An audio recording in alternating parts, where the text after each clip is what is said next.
What is up, guys?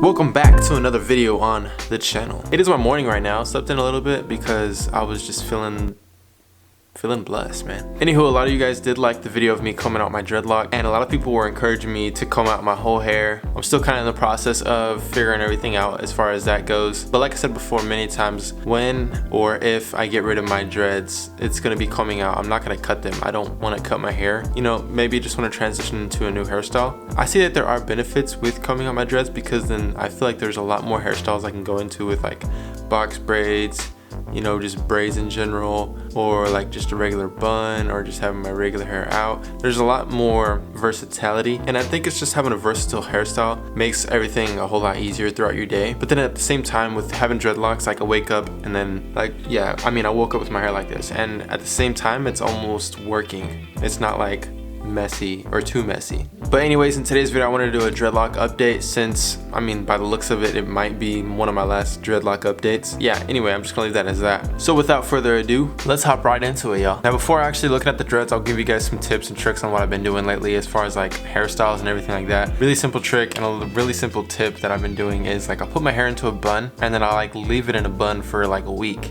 It's an easy hairstyle. I'll probably end up redoing the bun like every once in a while throughout the week, but for the most part, when I put a bun in and I sleep with that bun, I usually wear that bun throughout the day. I wouldn't really call it a trick or a tip. The way I look at it is just more of breaking in the hairstyle. So like when I put a bun in at night, it may like look very uniform and very put together, but then once I sleep in it, it kind of breaks it in, and then that really lets me know that this bun is gonna hold very well. If I can sleep through it, then it means that I can go through my day with it. Most of the time. But usually if I'm going to church or going to an event or something like that, I'll redo the bun, redo the hairstyle, whatever it is, and just keep it moving. Another thing to mention is my hair type. By looking at what my hair looks like after combing it out, I'm about a 3C. I don't believe I'm in the 4s. I used to think that I was in the 4s. I may even still be in the 4s just because I haven't really seen my actual hair texture yet until like I were to comb it out and like actually do like a deep cleanse of shampooing and then allowing it to dry. Just because my hair is trained to be whatever texture it needs to be inside of the dreadlock, after combing it out, it's still trying to figure out what it's supposed to be. But from what I remember, I'm like a 4A or a 3C. But after combing my hair out, what it looked like now is like a 3C. How long have I been growing my dreadlocks? I've been growing them for about 4 years. It's gonna be 4 years in February. I've been growing my hair in general for 4 years in December. So I'm coming up on 4 years, if I even make it that long with the dreads. And really guys, with me combing out the dreads or me deciding to comb out the dreads, I don't want any of you guys to get discouraged. If you wanted to get dreadlocks, get them. I know I inspired a lot of people to actually get dreadlocks over the 3-year time span of me actually doing these videos and kind of explaining how to get them and encouraging people how to get them. I don't want you guys to be discouraged and disqualify yourself on getting dreadlocks or doing whatever you want to do just because of the decision that I make. Just know that every decision that I make is based on what I believe is going to work best for me and what I truly want. So with that, I want you guys to carry on the thought process behind whatever I do, whatever I choose, as what I truly want to do, and carry that on to yourself on doing truly what you want to do. Don't look at it as dreadlocks, don't look at it as hairstyles, but look at this as a way of expressing what you truly want to do. Now let's just get down to the nitty gritty, take down the hair. Let's explain what the hair is looking like. I haven't really looked at my hair up close in a really long time. I usually do on all the dreadlock updates, so this ought to be interesting.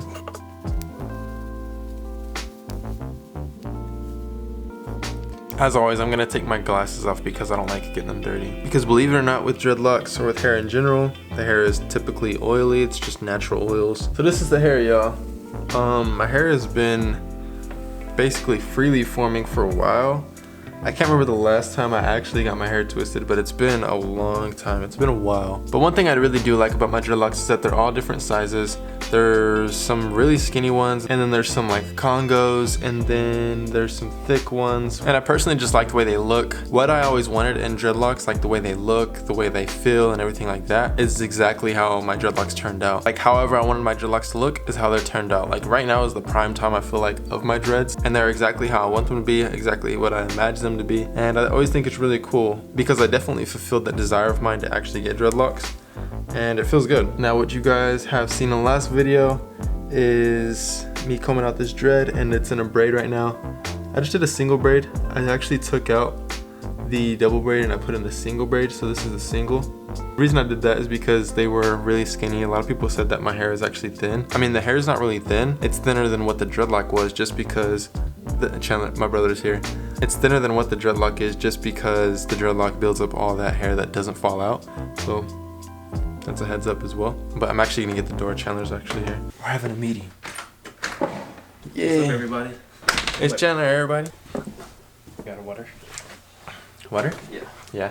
Every single one of these dreadlocks is gonna have dead hair that comes out, and that's just kind of how it goes. That's something to expect. That's why dreadlocks seem to be a little heavier, because it's holding on to all of that hair that doesn't fall out. It doesn't allow your hair to fall out. But yeah, I think eventually we'll get to the point to where I'll comb out all of my dreadlocks, and then get to the point to where I just have braids or just my natural hair or whatever. Cool thing about Candace braiding my hair is that she didn't even use a rubber band to keep it in. You can see how the curl at the end is pretty cool. I just thought it was cool seeing my natural curls, and a lot of people actually did like that as well. A lot of people didn't expect that. I didn't expect it myself, because it's been such a long time since I've actually seen my natural curls and my natural curl pattern. But I'm gonna give you guys a quick 360 on what everything looks like right now, just to get into it. A lot of my hair at the roots is combining, so I have to do a lot of separation. Usually the best time to do separation is after a shower. This is the front. This is actually the top and the front. You can see that the front of my hair, like always, is typically skinny. My hair is like kind of curly for some reason, just because I pulled it out of a bun. And then this is the left side.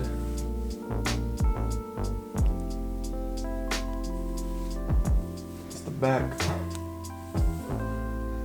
There's not many dreadlocks in the back versus the front, just because of the thickness of these ones. And here's the right side. And my buddy Jordy's here, so we are going to meet, and then I'll catch up with you guys in a matter of minutes. Alright guys, meetings are over, and must continue with this. Candace actually got home. She's washing the dishes. Say what's up, baby. What's up? Back to the dreadlock update, guys. So I gave you guys a 360. I'll give you guys a close-up on them.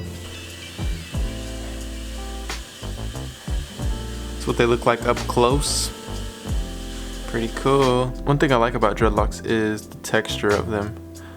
Also, one of my favorite things about my dreadlocks is the tips, because the tips are like a little wispy and they're kind of free compared to the rest of the dread.